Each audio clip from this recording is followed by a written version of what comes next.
Hello, this is the third part of our consumption savings decision problem. Remember, in the first part we discussed the environment. This is an environment in which an individual is for 2 periods and it's trying to choose how much to consume in each one of these periods given her income and given the amount of taxes that it paid. So in the first part we discussed how to derive the lifetime wealth and how that implies a lifetime budget constraint for the individual. In the second set of presentations for this module, we discuss preferences over consumptions at different points in time, and we talked about the role of discounting or the discount factor beta. What we want to do now is to put these two things together, because remember, an individual wants to achieve as high an indifference curve as possible, as much of C and C prime as possible, but it's going to be tied to a budget constraint. So when the individual is making these decisions, it's going to be taking some values as given. These are going to be the exogenous variables. They are going to be the level of income today, the level of income tomorrow, the interest rate, which allows us to put things in present value terms, and T and T prime, which denote current and future taxes that this individual will have to pay. When we put this together, we can construct the lifetime wealth of the individual, and you can go back to the first module to see how this is built. Now, what are the endogenous variables? So what are the individual choices? Well, an individual is going to choose C and C prime. It's going to choose how much to consume today and how much to consume in the future. Okay, so what is the maximization problem of the agent? A person is going to maximize her lifetime welfare, which is the amount of utility she gets by consuming today, plus the amount of utility that she gets out of consuming in the future, but discounted by beta, because remember, beta is a number between 0 and 1, indicating that an individual cares less about the future than about the present. So this is our objective. This is the objective, to make utility as big as possible. The choice variables are going to be C and C prime, which are the things that the individual will be able to move in order to achieve the highest possible level of utility. And what is going to be the constraint? The constraint is going to be her lifetime budget constraint that tells us that the lifetime level of consumption, which is the discounted consumption of tomorrow plus the amount that you consume today, must be equal to the lifetime wealth WE. So this is our individual lifetime budget constraint. Okay? Now, this is what I just said, but written a little bit neater. Now, one thing that we will want to do is we do not want to have two choice variables, because otherwise we would need to use Lagrange. So we want to simplify our problem to just have one variable that we maximize over. So we can, for example, simplify C prime. So if we have C plus C prime over 1 plus R is equal to WE, we can subtract C on both sides, and that allows us to eliminate these two values. So I can just subtract them here. We can also multiply both sides by 1 plus R, and that allows us to eliminate these two guys. So what we have is we have C plus 1, C prime as a function of lifetime wealth and C.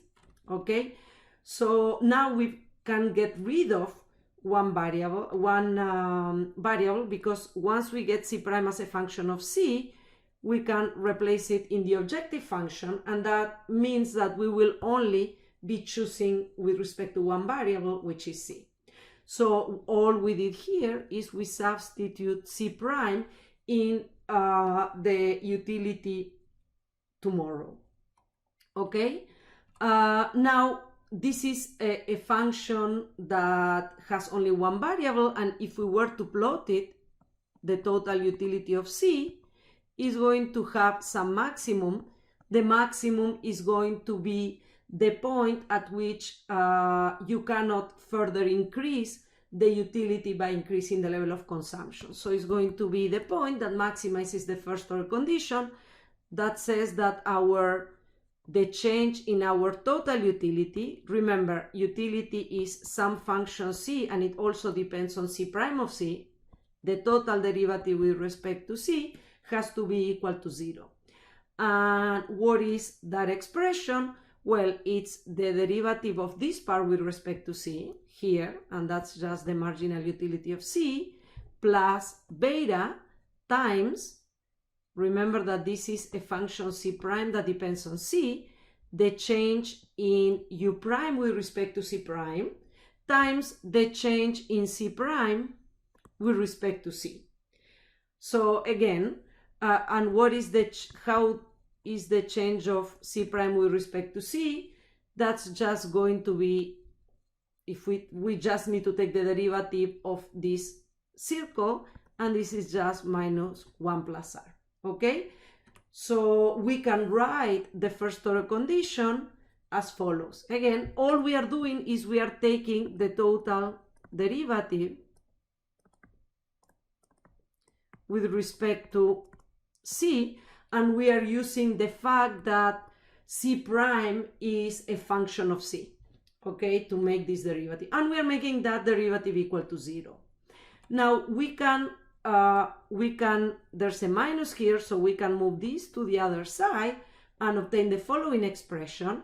And this is just telling us that if we want to cut down consumption today, then that there's going to be a marginal cost, because our marginal utility is going to go down. This is going to make us unhappy.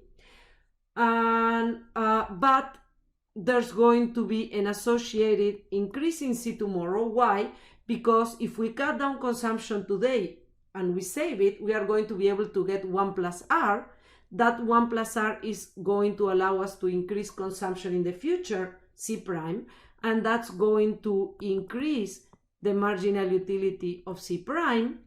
But of course, remember that we discount the future at beta, so the total benefit of saving 1 extra unit, which is not consuming that unit in the present, and putting it in the bank and getting a return 1 plus R, is given by the discounted value of that extra unit tomorrow, which is equal to 1 plus R times how happy we are because we get to increase our consumption tomorrow, times beta, which is the discount factor. Now, this expression is known as an Euler equation, and this is the fundamental equation that we use when we think about intertemporal decisions. And again, it's telling us that the cost of cutting down consumption today must be equal to the benefit of increased consumption tomorrow. Okay, so this is how an individual is going to choose to allocate her lifetime wealth. Is going to trade off consumption today and consumption tomorrow up to the point where the marginal cost and benefit of moving consumption over time are equated to each other. So again, what here I just rewritten the interpretation. In this environment, what the agent is, so remember in the consumption illusion problem, the agent was trading off consumption versus leisure. In this problem, the trade-off is different. The agent is trading off consumption today versus consumption tomorrow. And it's making the trade-off to the point where the losses and gains of changing the mix between C and C prime are equated to each other. Okay, we can also write this Euler equation in terms of the marginal rate of substitution. Remember that the marginal rate of substitution, we defined it as the ratio of the marginal utility with respect to consumption today and the marginal utility with respect to consumption tomorrow. This is how we define the marginal rate of substitution, is how much an agent was willing to trade off consumption today versus consumption tomorrow. And what do we find out? That at the optimum, the marginal rate of substitution between consumption at different points in time must be equal to 1 plus R.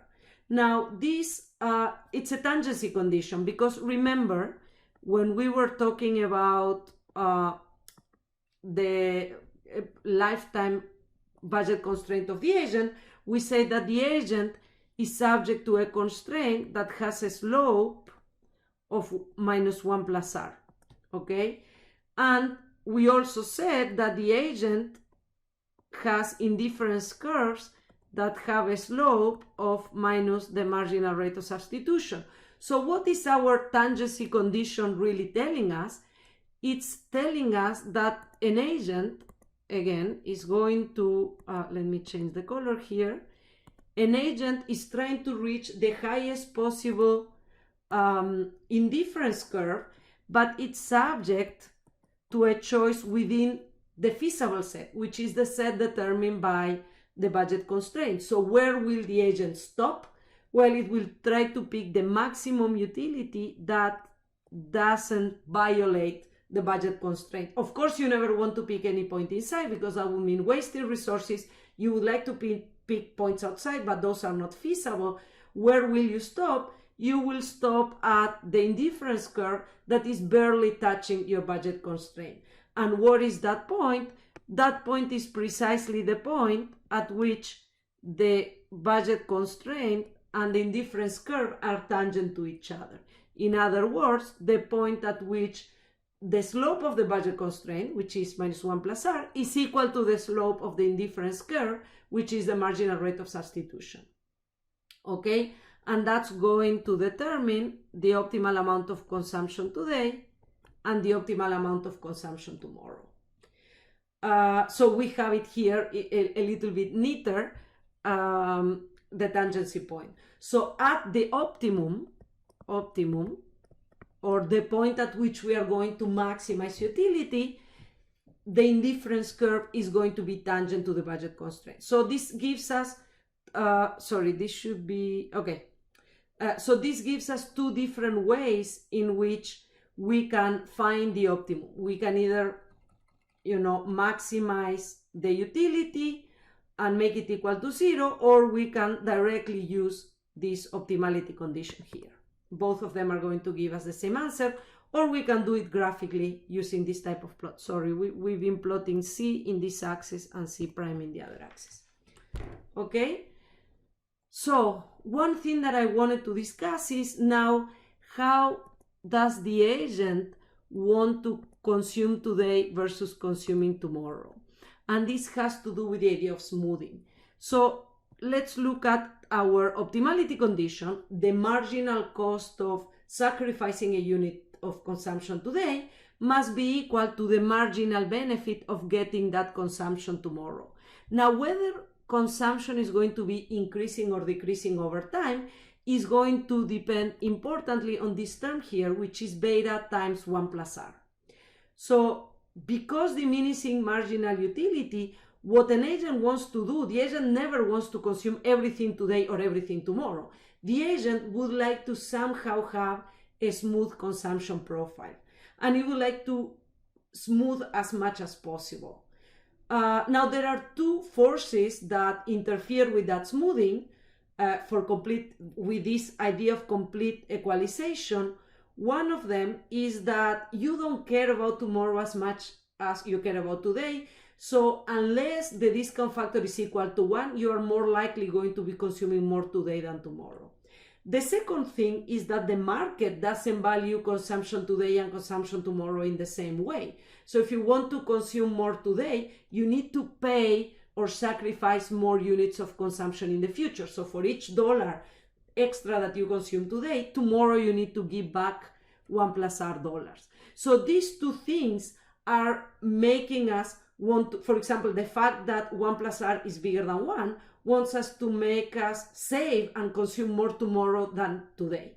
So beta on the one hand being less than 1 is inducing us to consume more today.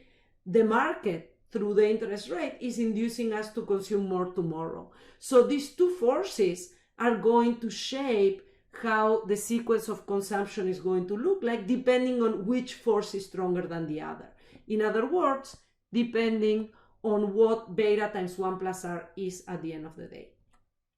So let's think about the easiest case. Let's imagine that this guy is equal to 1. So if this guy is equal to 1, it is as if it's not there. So what you want to do is this should be prime, you want to equate the marginal utility of consumption today to the marginal utility of consumption tomorrow. Now, with a function that is strictly concave, the only way in which the slope can be the same is if you are at one given point, because remember, with a strictly concave function, the slope of the function changes at every point, and moreover, you have diminishing marginal return, so it's getting smaller and smaller. So the only way in which you are going to have exactly the same marginal utility today and tomorrow is by consuming exactly the same amount of consumption today and tomorrow. So when beta times 1 plus r, so if we have consumption over time, and then we have, today and tomorrow, period 1 and period 2, then it must be that the amount that you eat at each point in time is exactly the same. So beta times 1 plus r equal 1 gives us a perfectly smooth consumption stream.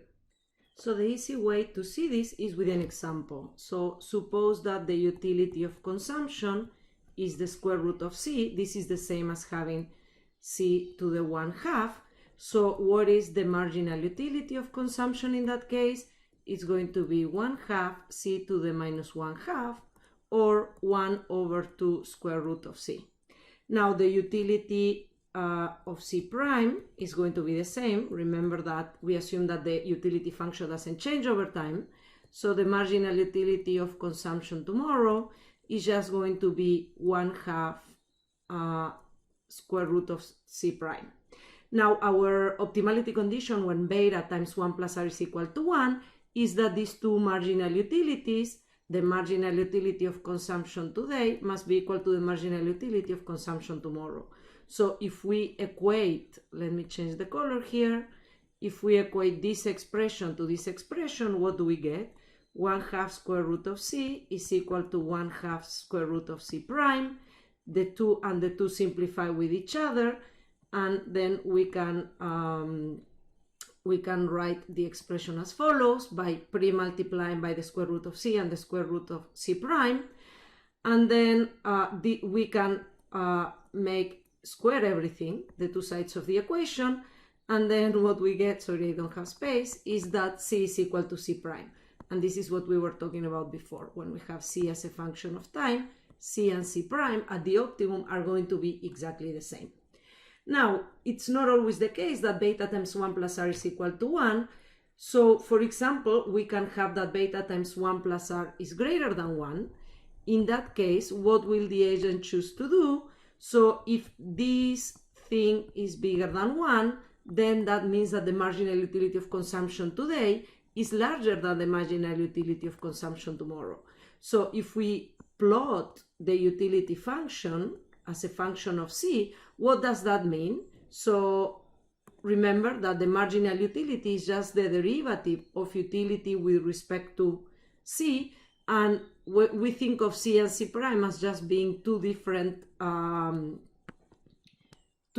values for c that we take, it's like two different goods. So if the marginal utility of c is bigger than the marginal utility of c1, it must mean that c is to the left of c prime because of the law of diminishing marginal utility. So what that means is that c is smaller than c prime, sorry this is a typo, and what we have is that in that case the stream of consumption is going to be increasing. So basically if we plot c over time, c is going to take some value and c prime is going to be larger. Okay, now when beta times 1 plus r is smaller than 1, so when this guy is smaller than 1, then the marginal utility of c is smaller than the marginal utility of c prime. We can do the same plot, and now the roles are going to reverse. So that means, again, due to the law of diminishing marginal returns, that c must be greater than c prime. And in that case, remember, these are a typo. So remember that in some case, c is going to be greater than c prime, so consumption increases over time. So when we do c as a function of time, consumption today is bigger than consumption tomorrow. So we are going to have a decreasing path. So again, to summarize, when beta times 1 plus r is equal to 1, the agent wants a constant consumption profile. When beta times 1 plus r is greater than 1, then the agent wants an increasing consumption profile. And when beta times 1 plus r is smaller than 1, the agent wants a decreasing consumption profile over time. Okay? Now, the other thing I wanted to discuss is whether once we figure out what the optimal level of consumption today and tomorrow are, whether the agent is going to borrow or is going to save. And remember that through the agent's budget constraint, consumption today is going to be income minus taxes. Savings plus consumption today is income minus taxes. So we can get the level of savings as income minus taxes minus current consumption. Through the maximization problem we just did and through the Euler equation, we figured out what this C star is. We know what y minus t are because these are exogenous variables. So by plugging in the optimal value of C star, we can obtain S star. And we can figure out whether the agent is going to be a borrower or a lender. And again, remember, a borrower is someone that is consuming more than her income. A lender is someone that is consuming less than her income. At the endowment point, the person is going to be neither a borrower nor a lender. So if C star is equal to 1 minus t and C star prime is y prime minus t prime, then consumption is at the endowment point. That means that the person is neither borrowing nor lender. It chooses to consume exactly her income. So if we were to plot C prime and C, and if this is her endowment point, y minus t and y prime minus t prime, then when we solve the maximization problem, we find that the optimal level of consumption today and tomorrow are exactly at E, then the agent is neither borrower nor lending. Now, what determines whether the agent is going to be a borrower or a lender? Well, of course, all the exogenous parameters and the shape of the utility function and where the endowment point is relative to her utility function. So let's look at a consumer who chooses to be a lender. So this consuming, remember, this is C prime, this is C, this is a neater plot of what I just said. And remember that if the agent doesn't consume anything tomorrow, she can consume her lifetime wealth today. If the agent doesn't consume anything today, she can consume and saves everything. She can consume her lifetime wealth plus the return on having saved her whole lifetime wealth tomorrow. And this is this point over here. So if we draw the budget line, we draw the indifference curves, and we figure out that the optimal choice, which here is denoted by point A, is to the left of the endowment, then this agent is going to be a lender, because if you look at it, this is her after-tax income, this is her optimal consumption. She is consuming less than the amount of money that she has in the first period. Because savings are the difference between those 2 points, then we get that in this case, savings, or S star, is going to be a positive number, and our agent is going to be a saver. How much is, or lender? So how much is this person lending? So the savings are going to be the distance between points B and D. Okay, this is the amount that she saves. How much is she going to get tomorrow out of her savings? She's going to get S, the amount that she saved, times 1 plus R. And that's this distance over here. So as you can see, we can get a star once we know C star and the endowment out of the maximization problem. Now, how does an agent that is a borrower looks like? Well, it's going to be an agent that is choosing her optimal choice, again, that's given by point A, to the right of the endowment point. So look at this person.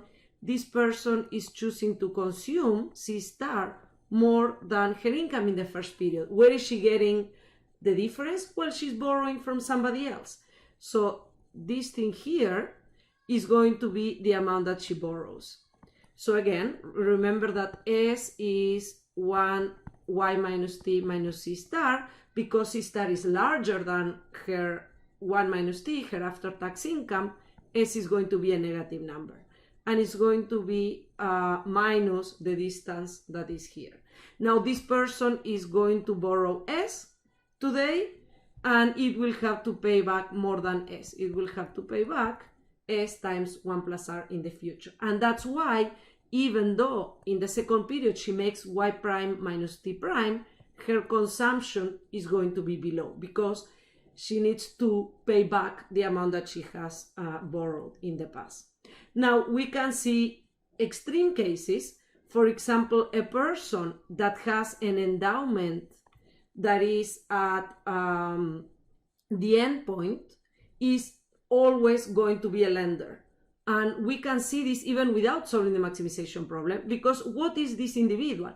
So an individual who has an endowment point in this corner, it's a person that is going to make all her income in the first period, but no income in the second period. How do we see this?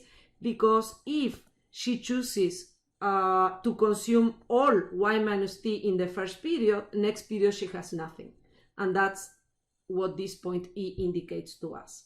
So an individual who has this all the income when young and no income when old will want to definitely save some amount, because remember, these individuals like variety, they like diversity, they like to consume at all points in time. And the only way a person can do this is by saving some money or lending it to somebody else. So this person will have an optimum A that is going to be interior, here at C star, and as before, the difference between her lifetime wealth, which in this case is just y minus t, and her optimal consumption is going to be the amount that she chooses to lend to somebody else. Tomorrow, she's going to, if she saves this amount, S, tomorrow she will be able to have a positive consumption. So tomorrow her consumption is going to be S times 1 plus R, okay? It's going to be because she has no income. Now, at the other extreme, we can think of a person that is for sure a borrower as someone who has no income in the first period and receives all her income when old. Now, this type of individual must borrow if she wants to consume in the first period, because she has an endowment point which is up to here, meaning if she doesn't borrow, she cannot consume when young or at the first period. So this person, if the optimal for the borrower is point A, is going to borrow this amount, the difference between 0 and C star, and then in the future she's going to have to pay back that amount plus interest. So what I'm going to end the module here, but in the next module I'll go through some numerical examples and some algebraic examples. And we are also later on going to talk about how an agent changes her decisions when different parameters change. So where her income today changes, or her income tomorrow changes, or when there are changes in the interest rate that an agent faces. We are going to do that in the subsequent modules. Thank you.